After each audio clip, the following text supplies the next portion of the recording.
So Dr. Yap is a glaucoma surgeon at the Singapore National Eye Centre.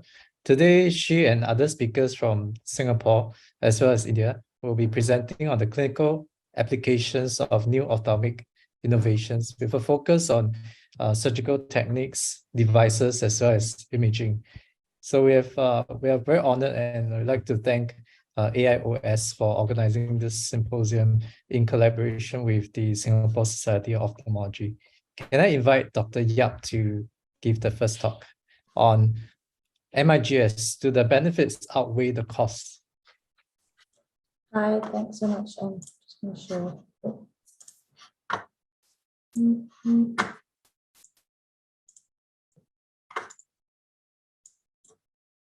Okay, are you able to see my screen? Yes, we can. Yeah, and you can hear me, right? Okay, hi, very good evening, everyone. Thank you so much for the invitation to speak. Hang on a second.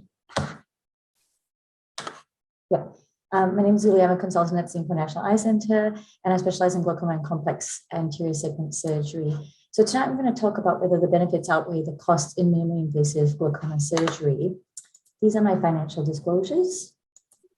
And so minimally invasive glaucoma surgery, stents and all the others have proliferated in recent years, with the market getting quite saturated.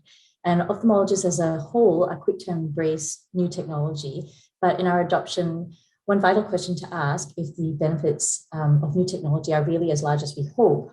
I know not everyone here is a glaucoma specialist, so I'll briefly go over a few of the modalities available. So there are trabecular meshwork bypass stents, such as the eye stent, as well as the Hydrus, both of which I use quite regularly in my practice. Trabecular meshwork bypass by tissue excision, the Kahoot dual blade, the Omni Trab 360 trabectome, as well as the gonioscopy assisted transluminal trabeculotomy, or the GATT. Aqueous outflow enhancement through Schlemm's canal, such as the Visco 360 Omni or Ivan Turner canaloplasty. Then there are suprachoroidal space devices such as CyPass, which, as most of us know, have been withdrawn from the market, as well as the iStent Super that's coming up. Blood-forming stents such as the Zen implant, as well as the Presiflow microshunt, which previously was called InFocus microshunt. And then there's endocyclophotocoagulation, which reduces aqueous production. So benefits, it's easily and usually paired with phaco emulsification. Overall, it's safer than conventional surgery, such as trabeculectomy or glaucoma drainage devices. Overall, there's less chance of infection, hypotony, and all the tube-related complications, as well as astigmatism. Reduction in the medications, assuming it works as intended, it improves the quality of life as this reduction or even cessation of medication use. And the impact of this is manifold. It solves the problem of patient compliance, which varies widely and rarely, if ever, reaches 100%. It decreases long-term costs of chronic medication use, both to the user as well as to the taxpayer. There's less impact on the ocular surface, which our cornea colleagues are all too familiar with, and it also slows progression to a more severe state. There's also the matter of clinic visits. The follow-up for MIGS procedures much less intensive. It saves the patient the repeated clinic visits, as well as the attending costs associated, such as taking time off work or the cost of actually attending the clinic. Whereas with the trabeculectomy, we often see the patients weekly for the first month. With phaco MIGS, we may see the patient maybe at day one, and then maybe at month one after the surgery, often skipping the in-between visits.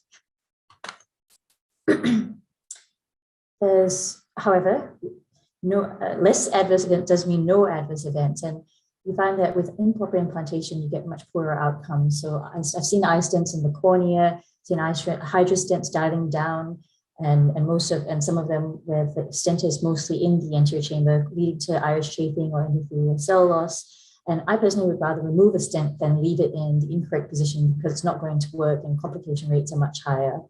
With the blood-forming stents placed when they're too close to the cornea, again, corneal decompensation, or if they're not within the intended layer, then they don't work.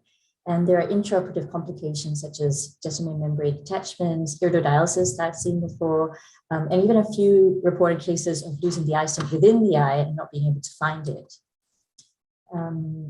With the tissue excision MIGS, they've also led to some significant bleeding and even 8-ball hyphemas, which then warrant or require an early return to the OT, and a washout would then be required. And in the minimally invasive blood-forming stents, such as the Zen and the PreserFlow, fibrosis that occurs with any of these sometimes requires repeated needlings, revisions, and because of the conjunctival changes, it also precludes the later utilization of trabeculectomy, a tried and tested surgery.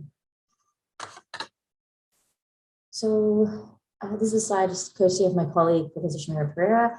In the early days of MIGS, there was still a learning curve and insufficient evidence to make a case either for or against MIGS. It appeared that cost effectiveness wasn't really being met in most healthcare systems.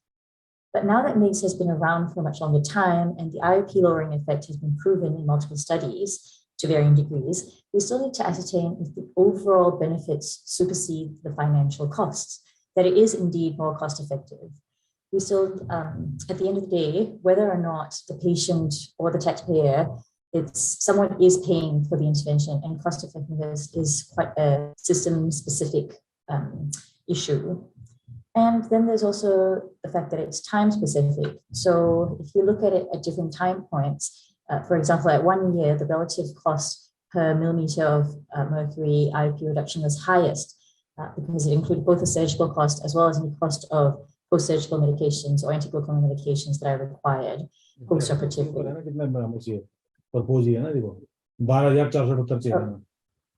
think someone's not muted. Doctor.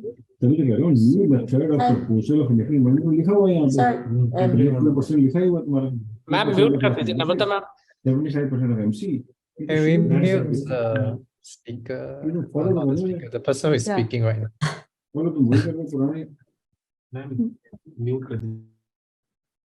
Yeah, please go ahead. Okay, so where was I? Oh yeah, so time specific. So I mean, if you look at different things, there was a study also shown in the US that SLTs was the most effective intervention at less than $100 per millimeter of mercury IOP lowering.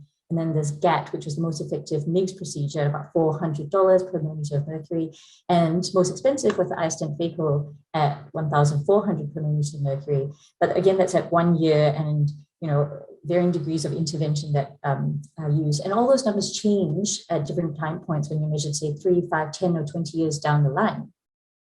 They're also measurement specific, and there are now some indices that are widely adopted, such as the quality adjusted life years, QALYs accumulated, or incremental cost effectiveness ratios. So as I said, cost effectiveness is a highly system specific issue. So taking a look at the different systems, in Canada, for example, there was a study showing that 2 iStents were cost effective compared with standard of care glaucoma medications in patients with mild to moderate POAG for more than 15 years with QALYs gained. In New Zealand, again, the iStent with phaco was a reasonably cost effective intervention compared with topical glaucoma medications, especially if you're using more expensive topical glaucoma medications. And then in the UK, although it was more expensive, phaco iStent versus just treating the patients with glaucoma medications, it depends on what kind of medication. So you can see there's a big difference if the patient's using brand name eye drops. So it's only slightly more expensive versus if they're using generic eye drops where it's more than £100 per patient per year. And then in Germany, Hofer and Flusser showed that they had a study comparing phaco MIGS to cataract alone and cataract surgery alone, and found that in mild moderate POAG, it had the lowest cost per additional QALY gained, making it the preferred choice of treatment based on a cost utility criteria. In contrast, the marginal gain that you get if you're treating someone who's got advanced POAG, it may not sufficiently justify the additional investment. And in the USA, by Alexander and colleagues, that showed that there's about 1.9 billion annual direct medical expenses for glaucoma treatment, and then another 1.5 billion indirect expenses in the form of social security benefits, healthcare expenditures related to glaucoma-associated disabilities. So it's a huge cost to the system. At our center, SNEC, we currently have some studies that are in pre-publication looking at patient-related outcome measures, as well as measuring the cost to our healthcare system. And this can work out to be a little bit more for the public patient, but less if they are private patient, because it depends on how much the government's subsidizing, how much the patient themselves are paying, and how much they can claim from insurance as well. And this is a fairly recent study that was published just last year, and it was done in the USA. And for this cost utility analysis in patients with mild to moderate POAG, the researchers used a Markov model to simulate glaucoma progression over a 35-year period through 4 stages of glaucoma, so mild, moderate, advanced, and severe, up to death in patients with visually significant cataract. So over 35 years, in the base case, you'll find that both the phaco MIGS arms cost less than 50,000 and gained more than 12.2 QALYs, compared to phaco alone, which cost almost $55,000 and gained just over 12 QALYs. And then, of course, medications alone cost about $58,000 and gained only 11.7 QALYs. So according to the study, the device arms dominated were much more cost effective when compared to surgery, cataract surgery alone, within 5 years.